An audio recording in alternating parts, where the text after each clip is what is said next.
Vous écoutez Choose Your Impact, le premier podcast qui vous permet d'avoir un impact sur des projets vertueux portés par des femmes et des hommes qui ont pour ambition d'améliorer le quotidien d'individus, de communautés et d'organisations. Tous les 15 jours, Sandrine Christompin et Christine Dejoigny vous emmènent à la rencontre de ces porteurs de projets. Bonne écoute sur Choose Your Impact. Comment lever les freins à l'inaction face aux enjeux sociaux et environnementaux ? La start-up Zei, grâce à son algorithme, permet aux entreprises d'obtenir un score d'impact environnemental, social et de gouvernance. Son objectif est simple, aider les entreprises à se fixer des objectifs à court et à long terme pour progresser dans leur démarche d'impact positif.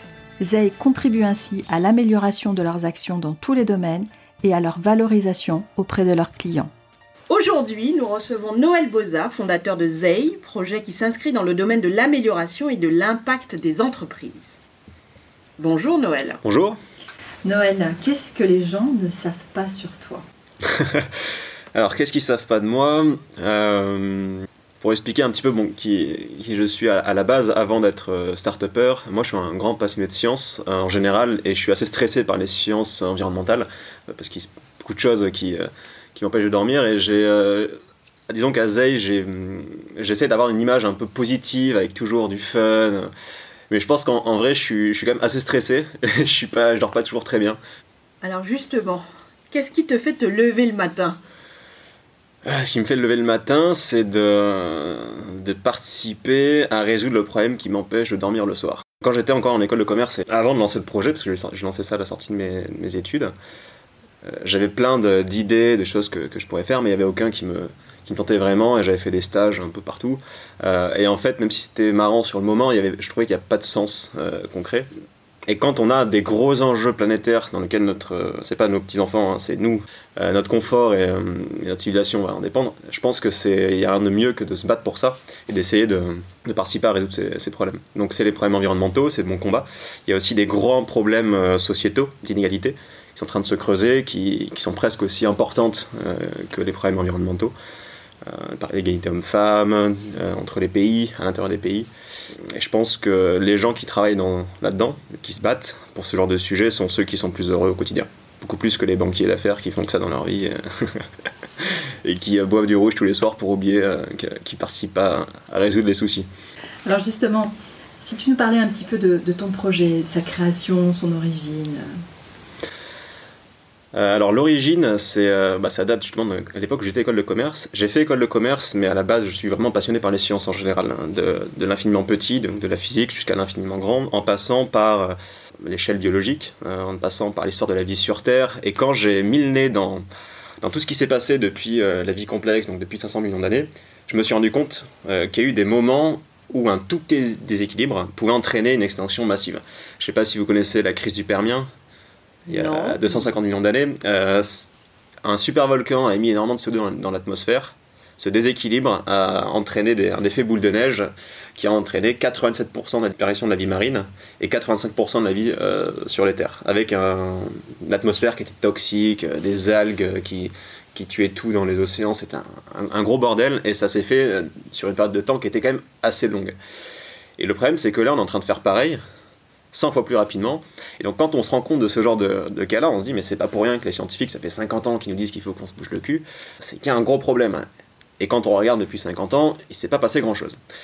Et donc en tant que passionné de la démarche scientifique, je me suis dit est-ce qu'il n'y avait pas un moyen d'appliquer la démarche scientifique pour développer une start-up, une entreprise, qui pourrait résoudre les freins à cette inaction, à la fois du côté des entreprises, et donc là il y a des freins qui sont quand même assez lourds, et du côté des particuliers. Je vais peut-être y revenir plus tard, mais il y a également des freins au niveau des collectivités, des pouvoirs publics. Et en fait, on ne peut pas résoudre un des problèmes de manière indépendante. Si on permet aux entreprises de se transformer, mais qu'en face, il n'y a pas la consommation des particuliers, les entreprises qui s'engagent ne vont pas gagner des parts de marché, et ça va être un sacrifice en temps et en argent. Si on convertit la consommation des particuliers, mais qu'on ne transforme pas l'offre des entreprises, tout le monde voudra consommer, mais ils ne sauront pas quoi, et il n'y aura pas d'offre d'alternatives sur le marché. Donc à la base de Zei, l'idée c'était de trouver des solutions aux différents freins sociétaux et économiques, du côté particulier et entreprise, en se basant sur une démarche scientifique et une itération scientifique. Alors très concrètement, pour le résumer en une phrase, du côté des entreprises, on a inventé une technologie qui permet d'accompagner toutes les boîtes dans leur démarche d'impact et de le communiquer du coup au grand public. Et de l'autre, une interface pour le consommateur, pour les candidats, qui permet de comparer très simplement les entreprises entre elles dans des classements, de comprendre ce qu'ils font en toute transparence pour mieux faire des choix de consommation, aller soutenir l'entreprise qui s'engage et faire un cercle vertueux où on aura d'un côté l'offre et la demande qui vont s'alimenter et qui va entraîner une transformation globale. Alors, pour rentrer peut-être un peu dans les détails du fonctionnement de la plateforme, si on en vient aux freins des entreprises, on se rend compte que toutes les boîtes veulent agir aujourd'hui. Parce que c'est une demande de leurs collaborateurs, c'est une demande de la part des consommateurs, c'est une demande dans les appels d'offres, de la part des investisseurs. Le problème, c'est que l'entreprise ne sait pas quoi faire. Et à part faire appel à un cabinet de conseil qui lui coûte 1 000 € par jour pendant des semaines, voire des mois, on n'a pas trop d'options. Et donc on a 95% des PME qui ne savent même pas par où commencer. Pour savoir comment progresser dans la démarche, pareil, cabinet de conseil très cher, et c'est un gros frein. Et une fois que j'ai mis du temps et des ressources dans ma stratégie d'impact, aujourd'hui il n'y a quasiment aucun moyen de le communiquer de manière simple. On a des labels que malheureusement pas grand monde connaît, et on a des rapports RSE que malheureusement, pas grand monde ne lit. Moi qui suis très engagé, quand j'ai ouvert mon compte en banque, je ne suis pas allé lire le rapport RSE de la BNP et celui de la Société Générale pour choisir où je vais mon épargne. C'est pas du tout un outil de comparaison, de benchmark efficace. Donc il y a ces trois gros freins-là, et on a inventé une approche matricielle, un algorithme, une plateforme SaaS ouverte à tous, qui permet dès l'inscription d'une entreprise, à partir de sa taille, son secteur, son activité, et une série de questions en oui-non très simples, de générer une feuille de route avec tous les critères les plus importants, à la fois pour réduire son impact négatif, mais aussi pour créer un impact positif, en transformant sa gamme de produits et services. C'est gratuit, c'est automatique, et on fait en 3 minutes ce que ferait le cabinet de conseil pendant des mois. Et c'est adapté à un boulanger du coin comme à un grand compte, que ce soit une banque ou dans le textile ou dans l'alimentaire. Une fois que l'entreprise a accès à cette feuille de route et qu'elle se diagnostique, elle s'audite, c'est toujours vérifié avec attestation, elle a accès à un catalogue de centaines de prestataires et d'innovations qui vont l'aider à travailler et avancer sur chaque enjeu. Donc on résout aussi le problème de je ne sais pas comment progresser. Et ce profil public, cette feuille de route, peut être dévoilé à tout moment auprès des consommateurs, auprès des salariés, auprès des investisseurs, pour qu'on puisse comprendre très concrètement qu'est-ce que l'entreprise fait de bien sur ces enjeux, ce qu'elle ne fait pas encore, pas de greenwashing, les objectifs, et comment elle se différencie de ses concurrents dans les classements. Parce que de l'autre côté du niveau particulier, j'ai accès au classement pour chaque type d'activité, choisir le meilleur fournisseur d'énergie, le meilleur restaurant le plus engagé dans ma rue, ou la marque de textile la plus socialement engagée ou environnementalement engagée, pour que le conso qui aujourd'hui veut agir mais ne sait pas quoi faire, puisse enfin être guidé, trouver quoi faire, favoriser l'entreprise qui s'engage, aller travailler pour l'entreprise qui s'engage. Et donc on apporte un véritable ROI, enfin un retour sur investissement, aux entreprises engagées, avec des nouveaux clients, des appels d'offres gagnés, l'attraction et la rétention des talents. Et si on fait ça et qu'on apporte, dans un modèle un peu capitalistique, un intérêt financier à faire de la RSE, on transforme toutes les entreprises, parce que celles qui ne vont pas s'engager vont perdre des parts de marché, perdre des talents petit à petit. L'approche, c'est vraiment de jouer sur ces deux leviers, le conso plus l'entreprise, et si on joue sur les deux, on arrivera à transformer durablement l'ensemble de la société. Et donc c'est un truc que j'avais lancé, idée que j'avais eue il y a 4 ans et demi, sauf que je m'étais lancé seul avec 5 000 € à la sortie de mes études. J'avais pas de développeur, je designais comme un pied, donc c'était vraiment mal parti, et j'ai eu la chance de trouver les bonnes personnes au bon moment, les premiers BA, les premières équipes, les premiers associés. Et je sais pas comment on a fait, on a eu beaucoup de chance, et en tout cas on en est là aujourd'hui, et on a aujourd'hui 1800 entreprises inscrites, avec des dizaines qui s'inscrivent par semaine. Et on va accélérer tout ça à la rentrée. Avec cette approche bien complète et une équipe qui semble bien constituée, de quoi Zei a-t-il besoin pour se développer ? Alors, à moins que je me foire lamentablement la semaine prochaine, on aura les capitaux nécessaires pour se développer. On finalise une levée de fonds de 2 millions d'euros, je ne peux pas encore dire avec qui, ce qui va nous permettre d'accélérer énormément le développement commercial. On a aujourd'hui une petite équipe à Paris au niveau sales commercial et une équipe à Marseille au niveau design et développeurs.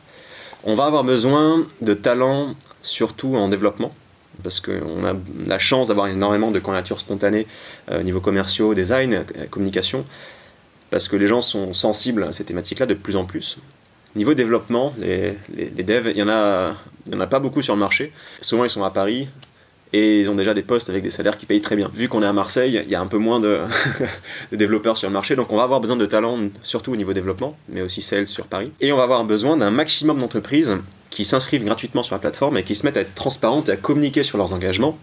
Parce que si on arrive à avoir une masse critique suffisante, toutes les boîtes vont devoir s'y mettre. Parce que il y aura leurs concurrents et pas eux.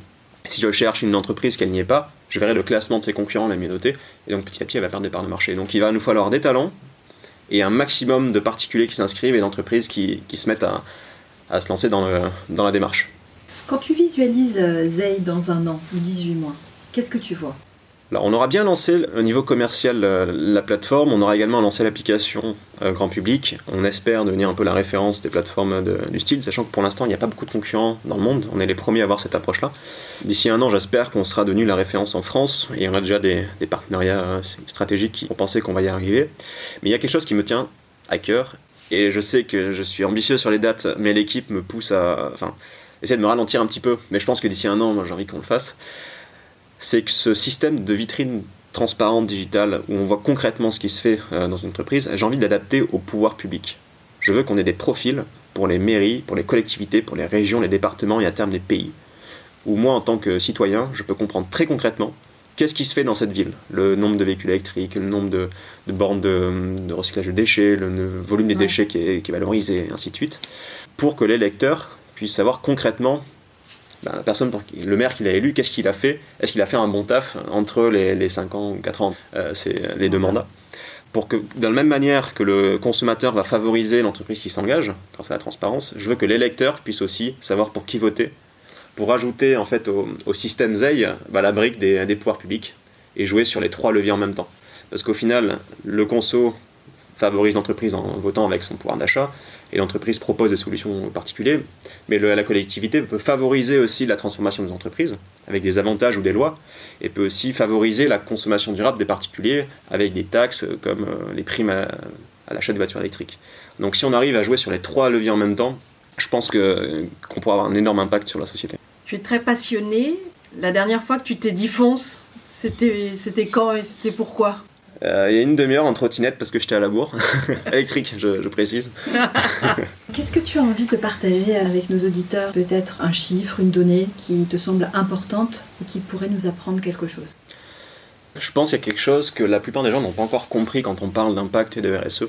C'est qu'ils considèrent que c'est un genre de sacrifice en temps et en argent pour aller sauver les ours polaires sur la banquise. Et aujourd'hui, toutes les études qui sont faites auprès des particuliers montrent que c'est plus simplement un bon geste, un sacrifice, c'est quelque chose d'indispensable. Je ne sais pas si vous avez suivi un petit peu les études qu'ont fait la BPI en 2019, mais c'est 87% des Français qui consomment s'il y a un impact positif dans le produit. Il y a 5 ans, le chiffre il était autour de 20. Donc en l'espace de quelques années, les consommateurs ont transformé complètement leur façon de consommer.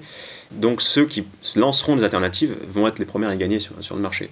Et quand on en vient au recrutement, donc tout ce qui va être talent et marque employeur, c'est les 2/3 des millennials qui ne veulent pas travailler pour une entreprise qui n'a pas un impact positif. Donc en gros, si l'entreprise est neutre pour l'environnement ou les aspects sociétaux, je ne veux pas travailler pour.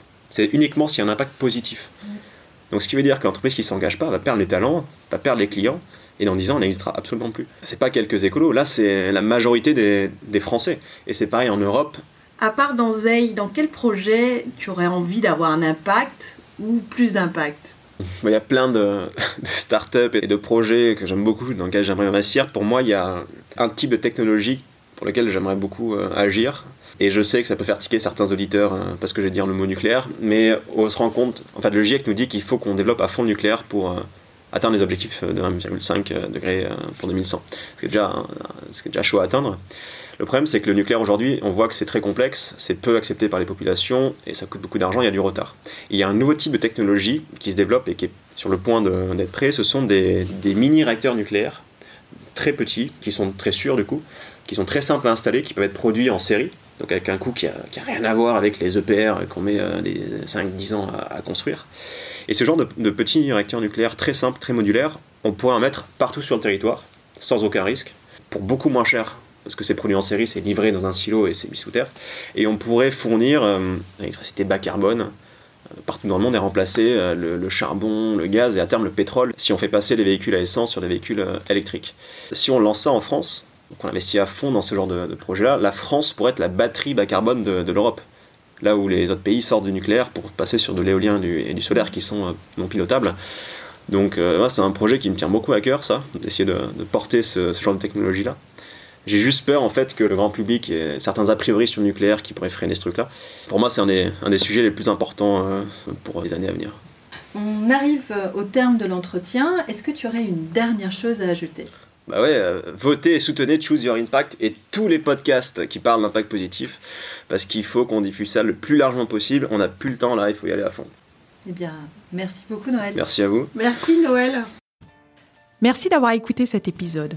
Nous espérons que le projet présenté vous a inspiré et vous incite à avoir un impact sur son développement. Votre soutien est important. Allez sur Choose Your Impact pour y trouver des informations sur le projet et vous abonner pour faire partie de la communauté de Choose Your Impact. Vous trouverez aussi les liens utiles dans le descriptif de cet épisode. En attendant notre prochain rendez-vous, vous pouvez aussi avoir un impact sur ce podcast. Commentez-le, mettez 5 étoiles sur Apple Podcast ou Podcast Addict sur Android. Partagez-le, suivez-le sur LinkedIn, Twitter et Instagram. Parlez-en autour de vous. À bientôt. À bientôt.